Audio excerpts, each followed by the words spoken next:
stones first. I mentioned these stones. They are from Indiana. And Indiana is one of the largest quarries in the world, where they quarry oolitic stones. Oolitic in Greek refers to egg or shell, signifying that there's some shells in these stones as a result of a sea that used to cover that area. And I've seen microscopic pictures of these stones, and you can actually see eggs and shells, which you can't see here, of course. But there is another famous building in New York City that used stones from that quarry. What's one of the most famous buildings in New York City? The Empire State Building. And they have a humongous hole in the quarry in Indiana that they call the Empire State Building hole. That's interesting. But they did a remarkably beautiful job in placing those stones also. The stained glass windows, 4 on each side, are very interesting in many ways. In the book, you can find when the stained glass windows began to be prevalent, very prevalent in the 12th century in cathedrals. Most of the time, in churches, stained glass windows have something you don't see here. What is that? Characters from Scripture portrayed. That's more expensive than these, but the reason the college gives for these not having portraits of biblical characters is that the individual looking at the heavenly light that they described as coming from God when they first began to use stained glass windows is left up to the individual. That's in accord with the college's pursuit of truth and individual vigil. And each piece is individually cut. No piece of glass, they say, in these windows is like any other piece. Isn't that remarkable? That took some doing. That took a lot of doing. But look how symmetrical they made it look. Look at this window. See the triangle and the round place, and back there, starlight portrayals. They just did a remarkable job with that approach. And the chapel was built for individual use, small groups. Danforth required small chapels, accessible, and be used for quiet meditative times and individual reflection. Loretta will tell you more how it's used in a moment. Now look back, if you don't mind cringing the neck a little bit. On the fascia of the organ loft, you see 2 angels in the middle. I thought they were now 4, but I believe in my tenure, there were 4, and some uncouth soul stole off, somehow he took off, maybe she, one of the angels, and we don't know where it went. I took off, or had Woodcraft to take off the one on the right, I believe, so that the head of Woodcraft could carve another one, and we'd have the original 4. He got fired, and off went that angel.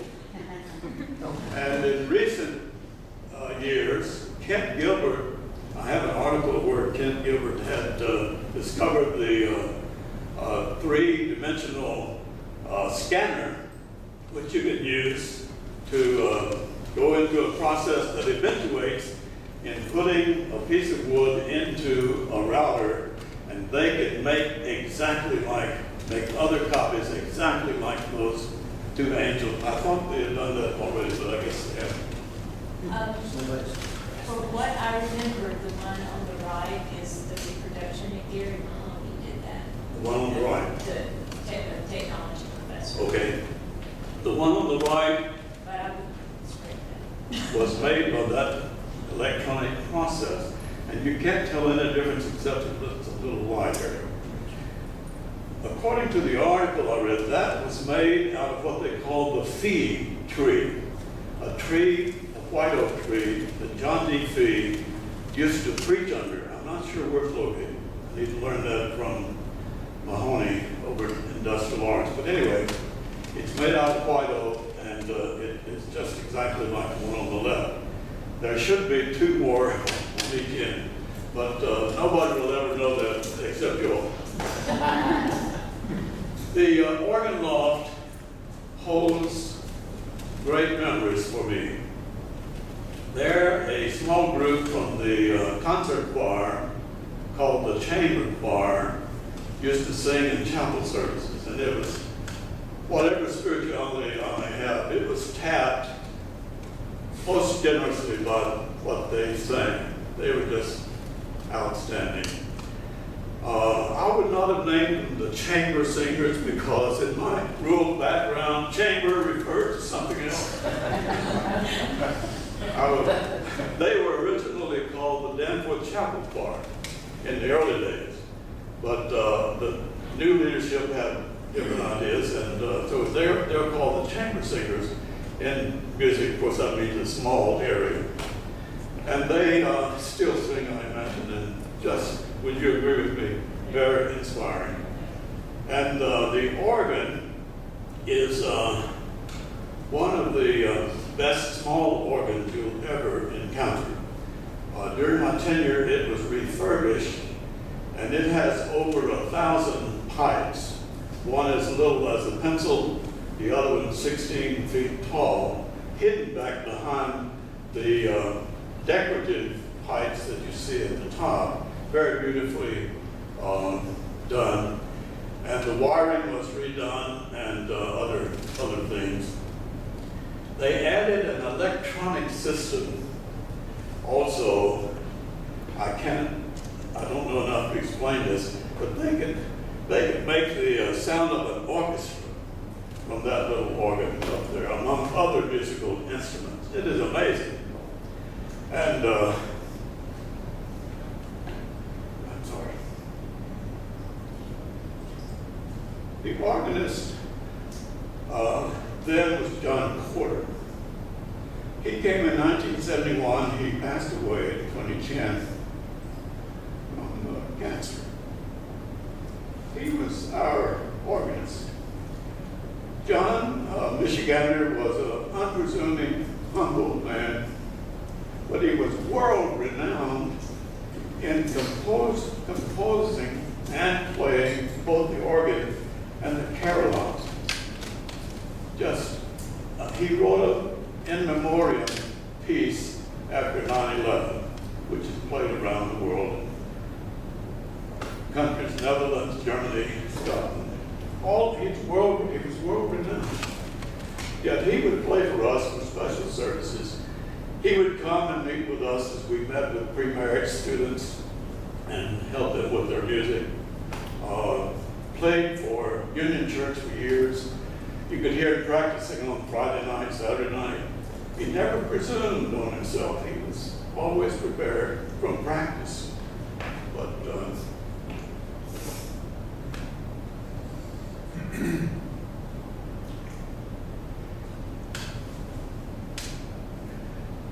I guess that's a more sacred place to me than even the chancel. But let's turn toward the chancel here. Maybe one reason they put the organ loft back there instead of over here, as in some cathedrals are back here, was because of this beautiful chancel window. Now the chancel window has one symbol. Who can pick that out?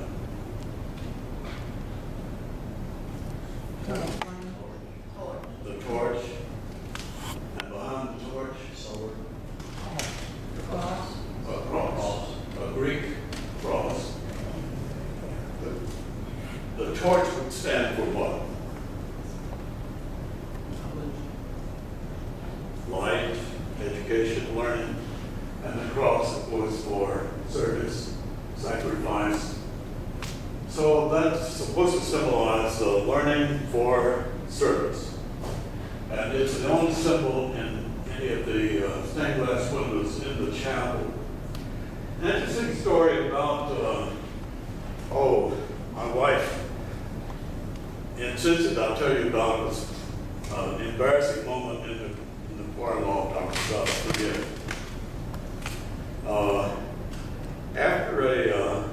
When I first came here, a widow of a vice president, I believe, who died too early, gave me a word of advice: listen to your body. Well, after lunch, I really got to listen to my body. And after a lunch meeting in the fireside room right through this door, I slipped off out through some stairs up there into the empty choir loft and laid down on a narrow bench, put a songbook behind my head, and I went to sleep. So much so that I was snoring. And a student came in, like William Danforth admonished that they should, or encouraged them to do. And the first words I heard was, "Who's that snoring up there?" And I woke up and I said, "Oh, it's just Brother Lee, sorry." And I looked back and wish I'd been smart enough to say, like James Earl Jones, "It is the Lord." And reports that I neither slumber nor sleep are greatly exaggerated. But I wasn't sharp enough to do that.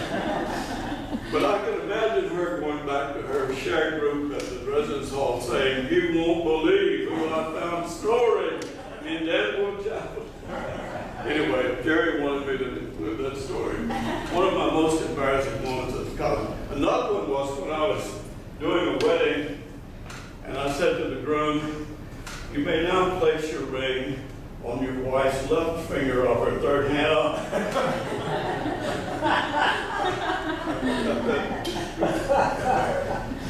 Oh boy.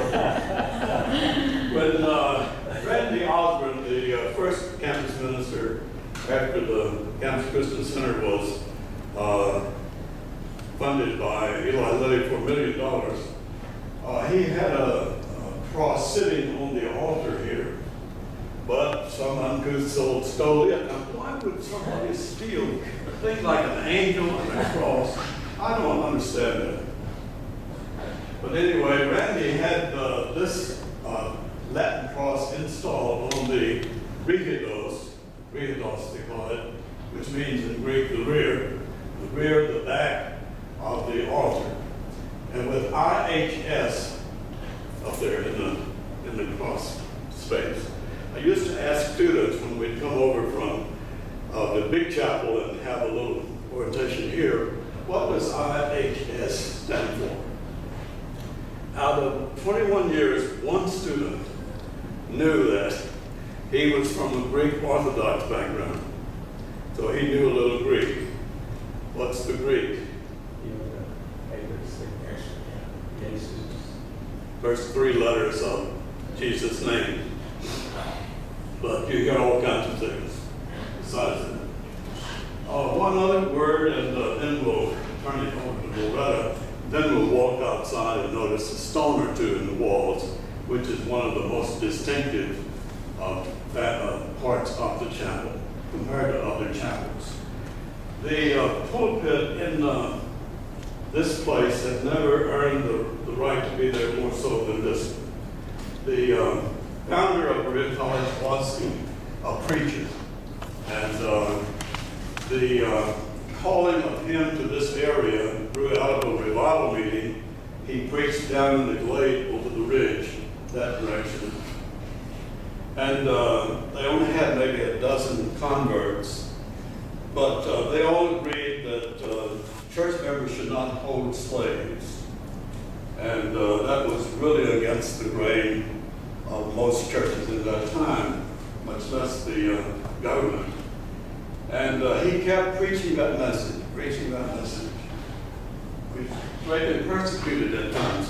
One time they were all driven out to Cincinnati in the dread of winter. And just before the Civil War,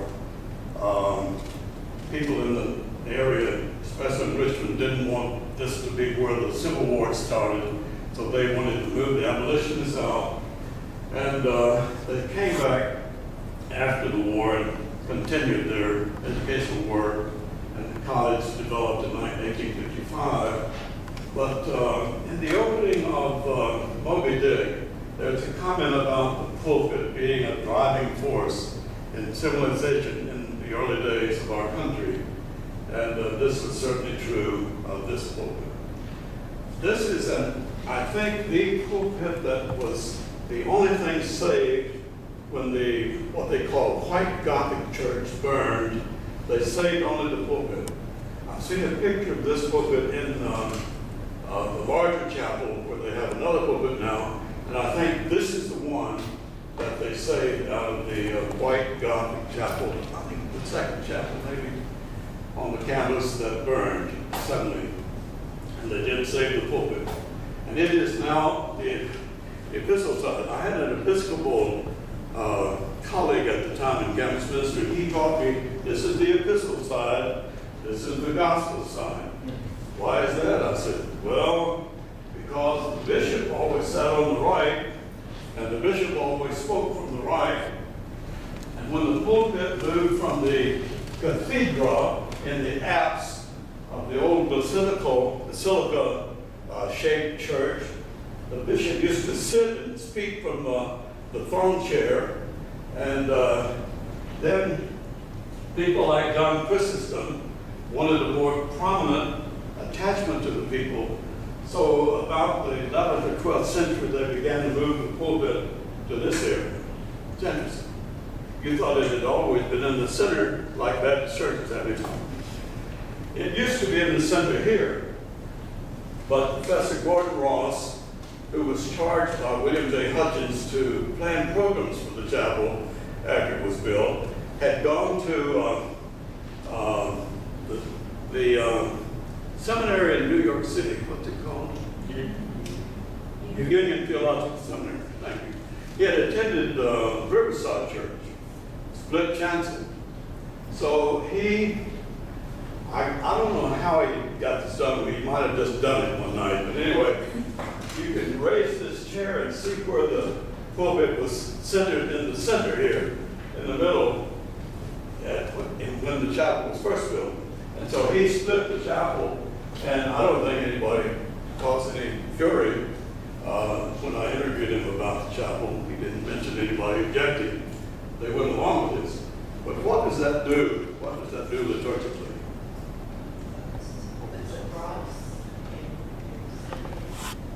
Accents the altar there, the sacrifice of Christ, symbolized by the cross, exactly. By the way, what is this called in Baptist churches? Center aisle. The center aisle. The middle aisle. In the apostolic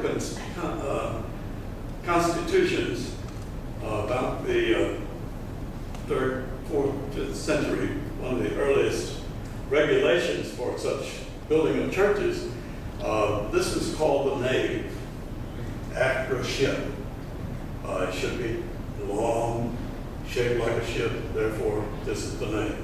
At any rate, let me turn things over to Loretta Reynolds. One of the memorable pictures I have of her is up on the top of a Habitat house, nailing rafters on during her spring break week when the college was sponsoring a Habitat house. Oh, yes.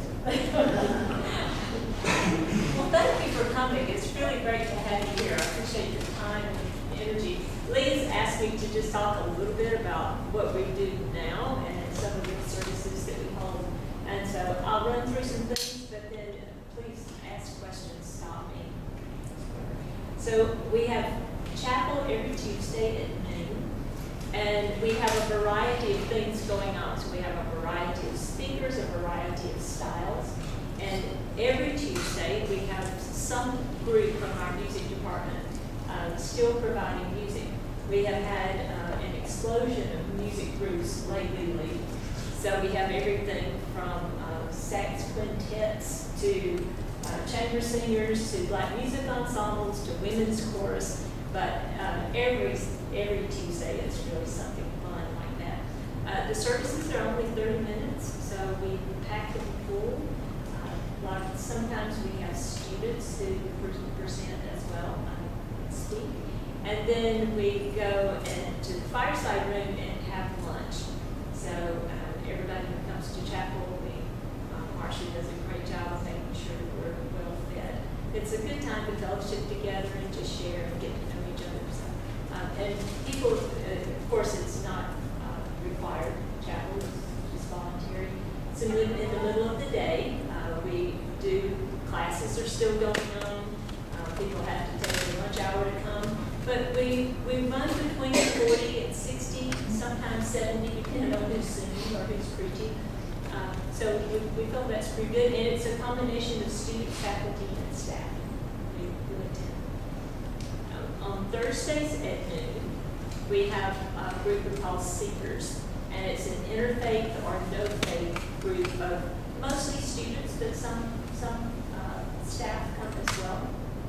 And it's a time where they talk about different topics, but basically talking about spirituality and how we can come in many different forms. So that's that. We sponsor 2 convocations a year, and these have been going on, and they're run from endowed funds that have been going on for a long time. And one is called Accent on Christian Faith, and this year, it's in September, we will have Jim Wallace. Anybody know Jim Wallace? He's the founder and editor of Sojourners magazine and the community of Sojourners. So we're really excited to have him come. And then in the spring, we have a Robbins Peace Lecture. And Jordan Ryan, who is the Vice President for Peace Programs at the Carter Center, will be here. So these endowments enable us to bring some pretty special people. And the convocations are for the entire school. So we have a convocation program that happens every Thursday. And everything is called off, and students are required to go to 7 of those per semester. And if they go to 7 per semester and fill in their little card, then they get a quarter credit A. If they don't do their 7, they get a quarter credit F. So you kind of, the speakers, they have an insured audience, but sometimes you're not maybe so insured that they're happy to be there. So I really appreciate convocation speakers. I wouldn't want to be one. But they're over in the Phelps Chapel, which holds about 1,000 students. So that's it. And then one of the things that I think we enjoy most around here is the student chaplain program. And we have Lee to thank for that. This program has grown and blossomed, but it stands on the shoulders of Lee. When he was here, when I first came here 18 years ago, I know, he had started this student chaplain program where students would work 5 hours a week at that point. They were, and I guess maybe most of you know about our labor program. Okay, so students have to work anywhere from 10 to 15 hours a week. And when they come in their first year, they are told where they're working. And so most of them are janitors or work at the food service. And so, but as they move on through their first year into their second year, they can begin to choose where they work and make applications for jobs. So we have a primary position, which is 5 to 15 hours, but then they can also sometimes get secondary positions, which are only 5 hours. And so that's where we were, and Lee was doing a fantastic job. And Lee, I'm still using materials that you handed over to me at that point. So I thank you every time I use them. And but in the spring of '98, some things were happening in the labor program, and we were able to secure 18 primary labor positions, which was a real coup. And so in the fall of '99, they started working as primary labor positions, meaning they would work for Campus Christian Center 12 to 15 hours a week. And so that's where we are now. We have 17 student chaplains. They come in a week and a half early before school starts to go through major training, and they get paid for that. And then they work all around campus. So primarily, we teach them skills in peer counseling and pastoral care. And they're a delightful group of young people to work with, and that's my greatest joy of what I do here. Are there questions or anything that we leaving out? Marcia, have I let down anything? No, there's some material out front in the narthex if you all would like to pick up that kind of highlights our student chaplain program, some things that'll be going on and some materials that they distribute to the student body. You're all welcome to pick up any of that you'd like. And also a full sheet of information about the CCC and goings on. And of course, right now, we are down to one college chaplain. But hopefully that our director left just about 2 weeks ago, and so we'll be this year in the process of getting a new director. Pray for a little brother. Yes, please. But one of the things that I also enjoy doing, normally I'm not doing it this year because I am being interim director as well, but I also teach a class. And so I enjoy being part of the faculty and part of the staff, and I also do quite a bit of pastoral counseling with students. I work very closely with our counseling center. We have 3 full-time counselors, and so we try to have as many connections around campus as possible. We really enjoy working with our CELTS Center, which is our Center for Excellence in Learning Through Service, and also with our Best Life department. You still work with the Student Life Collegium? No. The Student Life Collegium are young professionals who live in our residence halls and work with our staff. And so until this past year, our student chaplains were also RAs, and so they worked on the RA staff. And I worked with that group as well. But we're having a real turn, so this fall, for the first time, the student chaplains will not be RAs any longer. They'll be working full-time with us. And so that's why we're really pairing and doing a lot more work with the counseling services and with CELTS and with the International Center. Any questions? Thank you for being here. One nice distinctive of this chapel is outside where the stones are embedded in the walls. I'll tell you about that out there. Well, first let me tell you, there are 50 stones on the walls, embedded by the masons, very deftly. I don't know how they did this. That had never been done to my knowledge in anywhere. At any rate, William Danforth, a world traveler, would get permission to bring stones back with him to his home in Missouri, or he would have them given to as gifts, mailed to him perhaps. He collected 50 of these or more. And how they got here is an amazing story. Some were brought by individuals in their suitcases, stored in bus terminals in a locker so they wouldn't be stolen. Finally got here. They stayed in a room next to the president's office for a long while. His study room, where I don't know how he got his studying on all these stones. But anyway, they were embedded at Danforth's request in the outside walls. That's one of the most distinctive things about any building anywhere. And I'll tell you about a couple and you can look at the rest. And the west wall there and the east wall over here. wall has embedded these stones that you see here. Didn't they do a neat job doing that? And they had never done that before. So this is new to the masons.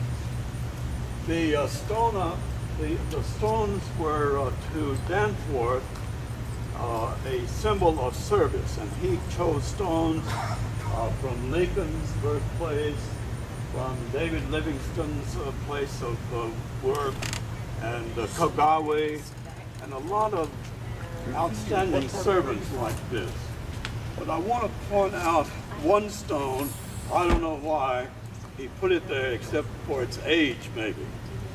This is a stone from the palace of Sargon II, whom you will remember from your introductory Old Testament class to be an Assyrian warrior king who defeated Samaria in 722 BC and took the 10 tribes into exile, never heard from again. Now, why is that one there?